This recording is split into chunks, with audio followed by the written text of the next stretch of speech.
Thank you. We'll take a question from this side. Hi, my name is Ina. I'm from World Policy Institute. So I have a question, because you said the government alone can't solve the problem, and we need the public to engage in a very meaningful way. While you also notice that even though the central government is willing to help, the local government is under a lot of pressure from local business, corporates.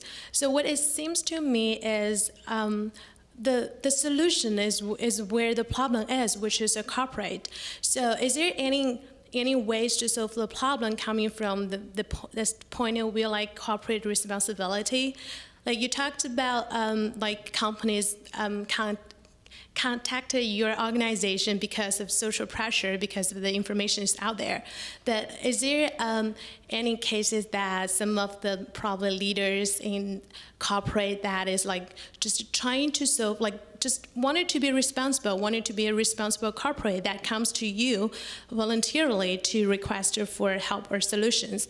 And also I've been noticing that US has been doing a lot of like shareholder resolution, having pressure on public companies to do information disclosure, to do transparency information. But what do you think will be in China? What can shareholders do as use a tool of investment, use a tool of money to control, not to control, but to direct the corporate sector into a much more responsible way? Thank you. Yeah, thank you. I think the first company approached us actually is not a big multinational company. You know, it's I mean, when you talk proactive, it's a Hong Kong-based textile shirt manufacturer called Eskel.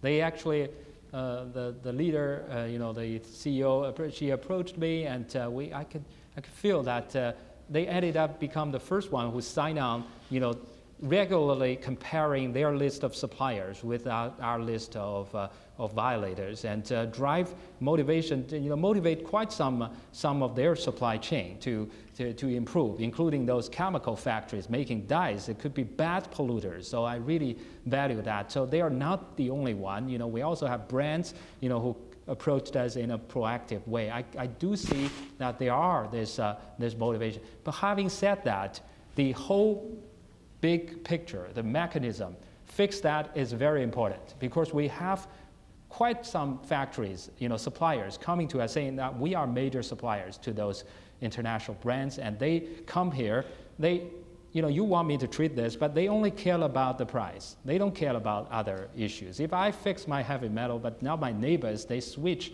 because my cost would be higher, and I lose my business, and how could I be viewed as any sort of corporate responsible, corporate social responsibility? I can't even talk about that. So it's very important for us to go to those, what I call the rule setters, the Walmart, the Apple, on this way or that way.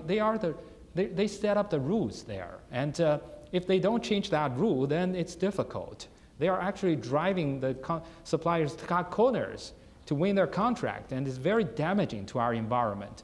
But if they can change that, if they can factor in these environmental requirements in their sourcing code and work with the stakeholders to ensure that they got implemented, they all of a sudden can generate this huge motivation. And that motivation is something the most absent in our country, so it's very valuable. Do you mind if I take a couple questions together? Yeah. You can step up if you can introduce Hi, my name is Sarah Cook. I'm a researcher at Freedom House, focusing on East Asia and also on internet. And I had, two quick questions. One relates to the issue of censorship on a topic like this. And we see, I see some of the censorship directives that are leaked and so forth that address the environment. And I guess I wanted to ask you, and also Ms. Chan, what are the lines? Is there a certain consistency that you see, that there are certain things that obviously are very important to be and are available to the public? Are there other things, and to the extent that you can answer this, of course, is it that if it touches on a state-owned enterprise or of a certain size, that triggers, say, maybe some directives to hush something? Is it mostly related to the local government's relationship to a certain business? Is it related to a particular leader having ties? So just if in the broadest strokes you were able to identify, I guess, I know it's a very gray and blurry line, where that wire is tripped. So that was the first question. I guess my second question relates to more outside of China, and perhaps Ms. Chang would be more well-equipped to answer this. Besides the companies themselves, I think one of the things we've seen are certain asset management funds. I mean, we've seen this in other countries, but I think I've seen it especially increasingly with some of these technology issues with regards to China, really looking at what some of the companies are investing, they're investing in, what those companies are doing. So there was a case with regards to Cisco, where there have been 2 lawsuits filed against Cisco, one by human rights democracy activists, one by someone representing Falun Gong practitioners, about Cisco selling surveillance technologies that then allegedly led to people's arrest because of what they were doing online. And there was an asset management fund in Boston that after some of these revelations came out actually changed its investments in Cisco. And I think especially for us as Americans who have pension funds and things like that, I guess my question would be, have you seen other examples of that? Is there more that ordinary Americans can do from that perspective, even if we're not personally investing in certain companies, to try to encourage I guess people to pay attention to who the companies are on these lists, not just as consumers, but also potentially as investors. So I guess those would be my 2 questions, one inside China, one outside of China. Thank you very much. Thanks, and we'll take one more. Mei Ling, I'll take one more question from over here, and then we'll let you answer them together. Yeah. My name is Abiola Okwechi. I'm with the Business and Human Rights Resource Center. My question relates to China in Africa, or more appropriately, Chinese companies in Africa. And I'm wondering about the effect that these companies have. Well, as I'm sure everyone knows, most of the countries in Africa have very weak regulatory frameworks. So I'm wondering how practical is it for African NGOs to expect the Chinese government to regulate how their companies operate in Africa? And I'm asking this because the balance of power rests more with China being stronger than most of these African countries. So is it practical for us to expect that the Chinese government will begin to regulate how those companies operate in Africa? Yeah. You should be first, and I come back. Okay. Thank you for the questions, and I just say that the line that we're towing on sometimes could be a bit thin, and every day it's some sort of balancing game. That part is brings, I think, the most agony. You working hard is not a problem, but every day try to figure out where the lines are and things, and they are there. So we have some space, but it's not kind of very certain in some cases. But still, there are some space. So putting into our context, we're based there. We have to, make our work, try to continue to work. Of course, we have bottom line. At the end of the day, if it doesn't work, it just doesn't work. But other than that, we just try to work in a more kind of try to see. There's a very big wall there, but certain part probably, you can butt your head all the time, but certain part you can press and it could open. So that's kind of something that we are looking for. So we're not talking about either big ones or smaller ones. We're going to stay away from some certain type of companies. 90,000 records, they are just listed there, side by side. Some big and small, local and foreign, everything. Everyone kind of break our law. We just list them there. It's basically a work to level the playing ground. I think that's what we're talking about. And your question about, the investors, I think it's tremendously important because, we can reach out, we can reach those cotton mills, we can reach those dye factories, we can reach those PCB, circuit board factories, battery factories through supply chain because they are part of this fast consumer products manufacturer. So supply chain work can tackle them. But those big energy firms, those mining firms, we cannot reach them through this way. It's too far beyond. And how do we influence them? I think banking, green banking eventually will be helpful. And green investment will be helpful. With that in mind, we actually work together with a local stockbroker, security firm to work out a list of listed companies in our country. So type in the ticker code of any company listed in our country and in Hong Kong, you will get their records out right away. So it's coming in about several months of time. I hope we can have the prototype there, and I encourage you to take a look at that.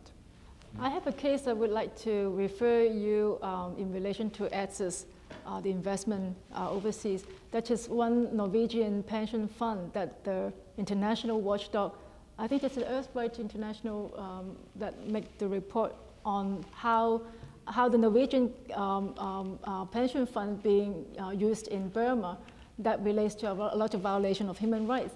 And I'm sure that a lot of watchdog internationally can point that out and pressure both governments and the local NGOs also support that. I think pressure from all sides will help to move the case to be investigated. In relation to my colleague that relate to NGOs in Africa, I mean, I think you know better than me, but from my experience that the government, like our president Hu Jintao actually, and also Premier Wen, speak openly that yes, we do care about the companies, our Chinese companies overseas, how they behave. The problem is really when the order going down the line, decentralized mechanisms that work and also play into the whole game, that I think there are a lot of things that our leaders would not know. And that is through NGOs' experiences and through media that they know. And through watchdog, we can actually help to make those cases known to go upwards. Isn't it? It doesn't do China a good service, you know, when you have all these Chinese companies, you know, not doing the things in following the social responsibility code of conduct. And I would say that at this moment, you know, my organization focuses about their behavior in China, but we do have some of the partners, you know, who kind of try to monitor some of their performance outside China, mainly in Southeastern Asian area, because it's kind of closer, it's easy to. Africa is still a bit far. You know, our resources somewhat cannot cover that. But I have to say, if they don't even treat Chinese people fairly, and how could you expect them to do that in Africa or in Indonesia or in Latin America? So it's very important, you know, I think for us to play this inside out, outside in. You know, we try to work together. You check them there, but we gonna check them. You know, through all this engagement, they gradually get used to this. You know, they gradually understand. They need to build up a sense of accountability, either inside China or eventually many of them gonna go global. And now I think many of them started feeling this, and it's no longer a taboo, at least in our country, to talk about the impact of them in Africa, in Latin America. It used to be, just like human rights. But now it's no longer like that. So thanks to all the efforts, you know, of the grassroots organizations and international organizations. I want to, you know, I think it reminds me a little bit about your question about the, you know, how do we work together? I think today we have a globalized economy. You know, all the business, they are moving global, you know, in a wild way, you know, layers upon layers of outsource, whatever which is not considered as clean or handy or whatever, they're gonna outsource to someone else. And they're gonna find the weak point in the world and try to, it's not like a moral kind of a problem, but more like it's just cheaper to do it that way. So they move global, but our environmental monitoring is just very piecemeal, you know, very local. And today, I think we do need to build up a network. I think this information provides us an opportunity. You know, now we are working that in China, but some of them approach me saying, if you continue to do this, you drive our costs by 7% or even 12%. I'm gonna have to move to Vietnam or Indonesia or Bangladesh. I say, come on, you know, you could do that. But at the end of the day, that's wrong, you know, and that's wrong. And those other parts, they also need the local awareness. You know, the business investment gonna be good to them, you know, do them good, but this pollution, they definitely don't want to follow our steps, you know, on this, you know, with whole generation sacrifice, and even the future generation pay for all this toxics in our lakes and rivers. They don't want to follow this. So today, I would propose, challenge all of you to try to think about how to build up this more globalized network.